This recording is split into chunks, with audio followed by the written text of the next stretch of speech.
Search करें अवामी news. मुल्क भर की ताज़ा तरीन खबरों से बाखबर रहने के लिए सब्सक्राइब करें हमारे चैनल को और बेल आइकन ज़रूर दबाएं।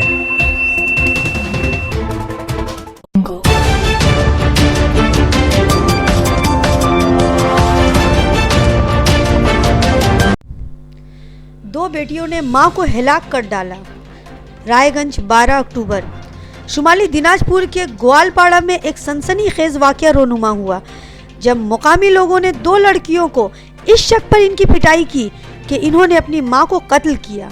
पुलिस ने जाए वारदात पर आकर कृष्णा देवी की लाश को कब्जे में लिया और इसे पोस्टमार्टम के लिए भेज दिया। मुकामी लोगों ने बताया कि कृष्णा देवी महाअष्टमी से गायब थी, जबकि दोनों बेटियों ने इनकी गुमशुदगी की रिपोर्ट थाने में करवाने की जहमत नहीं की। बाद में कृष्णा देवी की लाश तालाब में देखी गई तो लोगों के समझ में आ गया कि दोनों जालिम बेटियों ने आखिरकार मां को हलाक कर ही डाला। पुलिस अभी इसकी जांच कर रही है। আপনার নাম? আমার নাম অপর্ণা রায়। এখানে কি ঘটনা ঘটেছে? এখানে প্রতিদিনই ওর মাকে ওরা মারধর করে, ছাদের মধ্যে ওর শরীরে কিছু থাকে না, উপরে বাইন্ধে রেখে দেয়। আমি পাশের বাড়ি কাজ করি, প্রতিদিন দেখতে পাই, বৌদি আমি দেখতে পাই ওকে। কালকেও দেখলাম ওর মা ও ঘুরতেছে, ওর মাকে খুঁজতেছে। আমাকে বলে কি যে কাকিমণি মাকে দেখছো? আমি বললাম না, তো দেখি নাই। তারপরে ওরা কালকে আমরা বিসর্জনে গেছি, পুকুরে বিসর্জন করে আসছি, কোনো কিছু দেখি না। সকালবেলা শুনতেছি যে মরে পড়ে আছে। আমার আইসা আমি ওদেরকে বললাম, ওরা তখন গেল, যাই দেখে ও মেয়েটাকে নিয়ে গেল। মেয়েটা যাই বলছে এটাই তো আমার মা, অথচ দেখেই নাই, মুখটা এরকম করে রেখে দিছে, অথচ দেখে ছোট মেয়েটা বলছে এটা আমার মা। কি মনে হচ্ছে? কি মনে হচ্ছে? আমার নাম শাহজাহান আলী। এইখানে শুনলাম, আমি ডিউটিতে আসলাম, ডিউটিতে আসে দেখছি যে হরিনারায়ণপুরে একটা অ্যাক্সিডেন্ট। লোকের মুখে শুনলাম, শুনে আমি ওখান থেকে আমার বাইকটা নিয়ে আসলাম। আসে দেখছি যে আমার কাকার মেয়ে মারে চুলার মধ্যে পতিয়ে রাখছে। এর নাম অলিভিয়া পারভিন।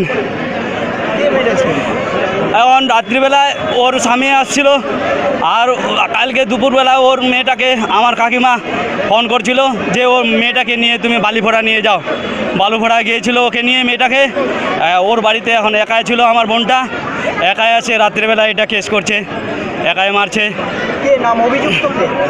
অভিযুক্ত হানিফ আর ওর যত পরিবার আছে ওরাই এইটা কাজ করছে, না হলে একা তো করতে পারবে না। কবে বিয়ে হয়েছে? বিয়ে অনেক দিন হয়ে গেলো। ছেলে মোটামুটি 13-14 বছর বয়স, প্রাণসাগরে পড়ে, বাড়িতে কেউ নাই, মেয়েটাকে নিয়ে চলে গেছে। ছেলেটা প্রাণসাগরে হোস্টেলে থাকে।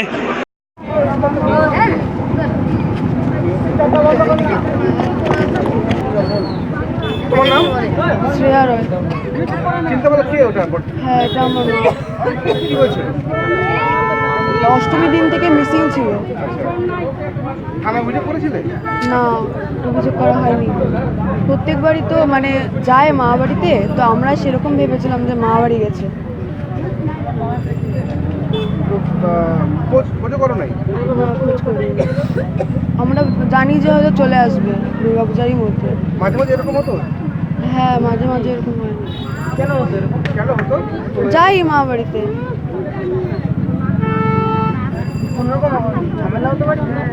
মাঝে মাঝে টুকটাক তো মার মেয়ের মধ্যে হয়েই থাকে, সেটাই হতো। মানে মা মেয়ে বলতে তুমি তো মেয়ে? হ্যাঁ, আরেকজন আছে বোন। কার সঙ্গে ঝামেলা হতো? দুজনের মধ্যেই হালকা হালকা হতো। এবং মারধর হতো? না, মারধর হতো না। অশান্তি তো? সেরকম অশান্তি হচ্ছিল না। কি করতেন আপনারা? Primary teacher. কোন স্কুলে? এখানে গোয়ালপাড়া। কি নাম ওদের? কল্পনা দে সরকার রায়। আপনাদেরকে কে খবর দিল?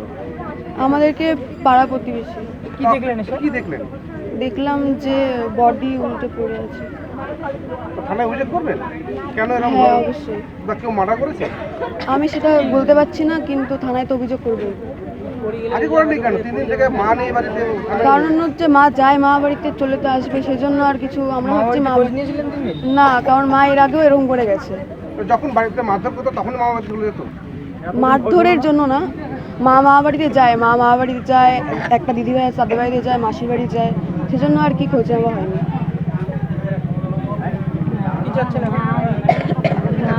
এখন থানায় বলবো। থানাতে এসছে? হ্যাঁ। পুলিশের সঙ্গে কথা বললেন? না, বলিনি। কেন বলছেন না? বাড়িতে দেখেই চলে যাচ্ছেন? বাড়ির পরিস্থিতি। হ্যাঁ, বাড়ির পরিস্থিতি, বুনু একা আছে, তো বলতে হবে। আর প্রথমত কাজ তো প্রশাসনকে জানানো, আপনার মা একজন জলে তার বডি ভেসে উঠেছে, আপনি তো প্রশাসনের সঙ্গে যোগাযোগ করবেন। আপনি না কথা বলে আপনি বাড়িতে বেরিয়ে যাচ্ছেন, তারপর দেখে সে তো বলবোই। কি মনে হচ্ছে আপনার মাকে কি মেরেছে মনে হচ্ছে? আমি ঠিক সঠিক বলতে পারছি না, না সুসাইড করেছে? আমি বলতে পারছি না।